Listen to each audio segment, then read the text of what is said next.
देखो दोस्तों, एक्चुअली अभी हमें असली इंडियन सिनेमा देखने मिल रहा है। मैं ऐसा इसलिए कह रहा हूँ कि हमारा जो देश है वो विविधता में एकता है। बहुत ज़्यादा राज्य और हर राज्य की अपनी एक लैंग्वेज है और हर राज्य का अपना एक कल्चर है। अब देखो, जिस भी राज्य में बहुत ही अच्छी मूवी बनती है वो इंडियन मार्केट में, ओपन मार्केट में उसे हर लैंग्वेज में रिलीज करते हैं और जिससे हमें हमारी पसंदीदा लैंग्वेज में मूवी देखने मिलती है और हम एंटरटेन होते हैं। अभी तक की बात करूं तो हमें सिर्फ और सिर्फ बॉलीवुड से मूवी देखने मिलती थी और बॉलीवुड वाले हमें जो भी दिखाना चाहते थे हमने तहे दिल से उसको देख लिया। बॉलीवुड वाले हमें पुलाव दिखा के बिरयानी का स्वाद लेने की बातें कर रहे थे, लेकिन जब से दूसरे राज्यों से भी बहुत ही अच्छी अच्छी मूवी देखने मिल रही है तो हमें पता चल रहा है कि असली सिनेमा और असली एंटरटेनमेंट किसे कहते हैं वो हमें पता चला। इससे दो फायदे हो गए। क्या है, एक तो हमें नए नए कंटेंट वाली मूवी देखने मिलती है और साथ ही में बॉलीवुड वाले भी बहुत कुछ सीख के हमें भी बहुत ही अच्छी अच्छी मूवी दे रहे हैं। चलो दोस्तों, हम बात करें सलार के ट्रेलर की। सलार का ट्रेलर रिलीज हुआ है होम वाले चैनल पे। अब होम वाले को तो मैं बता दूं कि एक आधा अवार्ड उनको दे देना चाहिए, वो हमें सांस लेने देना नहीं चाहते। अभी कुछ दिनों पहले की बात करें तो कांतारा 2 का हमें फर्स्ट लुक टीजर देखने मिला था और हमें ऐसा लगा कि यार ऋषभ शेट्टी इस बार कमाल कर जाएंगे, लेकिन सडनली सलार का ट्रेलर सामने आ गया और हमें उससे उभरे भी नहीं थे और सलार को देख के हम और चौकन्ना हो गए कि भाई ये क्या डाल रहे हैं। देखो, हम वाले फिल्म की बात करूं तो आपको याद होगा सलार का जब टीजर आया था तो सिर्फ एक ही जगह पे डाला हुआ था क्योंकि टीजर में डायलॉग नहीं थे उतने ज़्यादा, तो उसको 144 मिलियन व्यूज आए थे। अब देखो सलार का ट्रेलर आया है तो ट्रेलर में ये चीज़ भी कर सकते थे कि लैंग्वेज ऑप्शन का दे देते कि वहाँ से लैंग्वेज चूज करके अपनी लैंग्वेज में देख सकते थे तो व्यूज एक ही जगह पे बहुत ज़्यादा मिलते हैं। लेकिन तमिल, तेलुगु, मलयालम, कन्नड़ और हिंदी में अलग अलग से रिलीज किया गया है। तो टोटल मिला लेंगे ना तो एक दिन में अभी सलार के ट्रेलर ने 125 मिलियन पार कर लिए। अभी समझ लो आगे कौन से रिकॉर्ड टूटेंगे वो तो जब सर्वाइव होगा, मतलब ट्रेलर आगे जाएगा उस हिसाब से पता चलेगा। सलार के ट्रेलर की बात करूँ तो उससे पहले प्रभास की बात कर लेते। प्रभास ने एंट्री की थी बाहुबली से, जो हमें देखने मिली थी साउथ से, और वहां से ही असली साउथ सिनेमा हमें पता चला हिंदी ऑडियंस के लिए। तो प्रभास ने कुछ गलती नहीं की, लेकिन उसके बाद बॉलीवुड के डायरेक्टर के साथ काम कर दिया। उन्होंने साहो बनाई, राधे श्याम बनाई और लास्ट की बात करें आदिपुरुष बनाई। तीनों मूवी ने बॉक्स ऑफिस पे अच्छा कलेक्शन नहीं किया, साथ ही में फैंस को भी पसंद नहीं आई, फैंस ने टोटली नकार दिया था।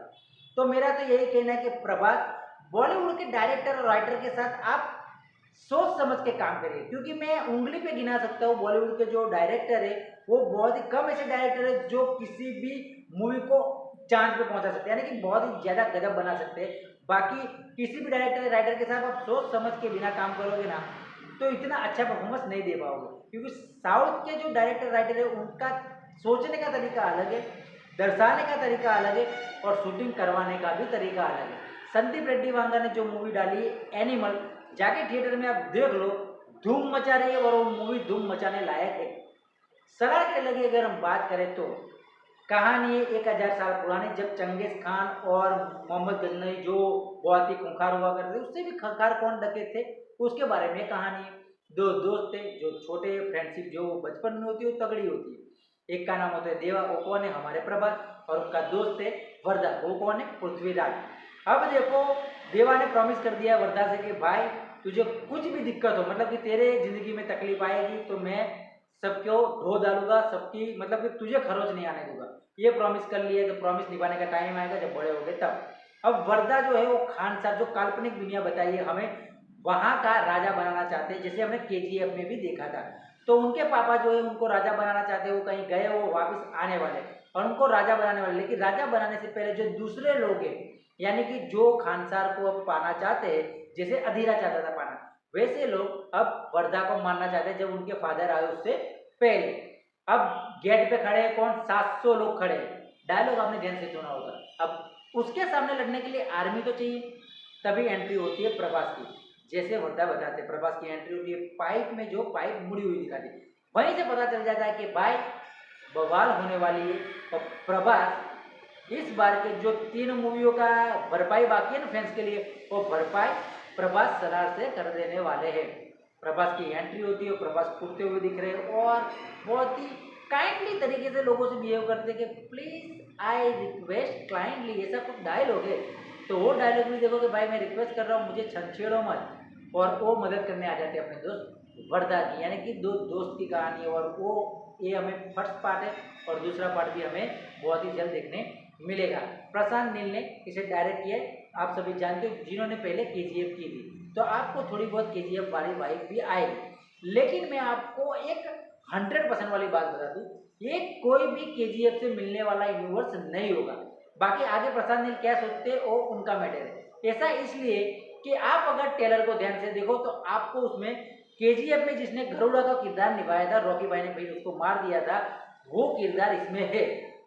तो कोई भी डायरेक्टर इतनी बड़ी गलती नहीं करेगा कि जो किरदार ऑलरेडी केजीएफ में मर चुका है, मतलब कि उसी एक्टर को दूसरी मूवी में ले, क्योंकि मर चुका है तो जिंदा तो हो नहीं सकता है। दूसरी अगर हम बात करूं तो आपको पता होगा कि केजीएफ में एक लड़का बचा था मुस्लिम, उसकी माँ का किरदार भी आपको सलार में देखने मिल रहा है, जिस लड़के को अधीरा ने मार दिया था, आपको याद हो तो ऐसा तो डायरेक्टर कभी भी नहीं चाहेगा कि दोनों किरदार को यहाँ पे जिंदा रखा हुआ है। चलो माँ तो जिंदी ही थी, लेकिन उनको यहाँ पे कैरेक्टर निभाते हुए दिखाया गया है और उसी कैरेक्टर के साथ वो अलग स्टोरी बना के केजीएफ से जोड़ नहीं सकते।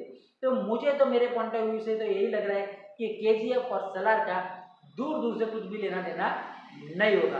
देखो भाई, एक दूसरी बात करूँ तो सलार अपने आप में एक यूनिवर्स हो सकता है, क्योंकि सलार का दूसरा पार्ट आने वाला है। तो प्रशांत नील कुछ अलग तरीके से सोच के किसी दूसरी मूवी को ऐड करके या कुछ अपने दिमाग पे और आगे की सोच के यूनिवर्स बना दे तो बात अलग है। बाकी केजीएफ का तो मुझे नहीं लगता उतना ज़्यादा वो रहेगा। ओवरऑल बात करूँ तो सलार का जो ट्रेलर है वो बहुत ही अच्छे रिकॉर्ड तोड़ेगा। और दिसंबर की शुरुआत हुई है हमारे एनिमल से, रणबीर कपूर छा रहे हैं, और दिसंबर का अंत होगा भी दो अच्छी मूवी से। फर्स्ट दिसंबर को कौन सी मूवी आई थी? एनिमल और सैम बारू, दोनों तगड़ी मूवी है। और लास्ट 22 दिसंबर को दो मूवी आ रही, कौन सी? सलार और डंकी। डंकी को डायरेक्ट किया है हमारे राजकुमार हिरानी ने, उनका भी ट्रैक रिकॉर्ड आप चेक कर लो। मैं गिने चुने डायरेक्टर की बात कर रहा हूँ ना, उसमें राजकुमार हिरानी भी नंबर 1 पे ही आते हैं। तो ऑल ओवर बात कर ले तो दिसंबर धमाका शुरू तो हो गए, एंड भी धमाके से ही होगा। तो बाकी दोस्तों, आपने सलार का ट्रेलर तो देख ही लिया होगा क्योंकि एक दिन पहले आया हुआ है। तो मारिए कमेंट, आपको ट्रेलर कैसा लगा, और वीडियो पसंद आए तो लाइक मारे। हम आपको मिलेंगे अगले वीडियो में, तब तक के लिए जय हिंद।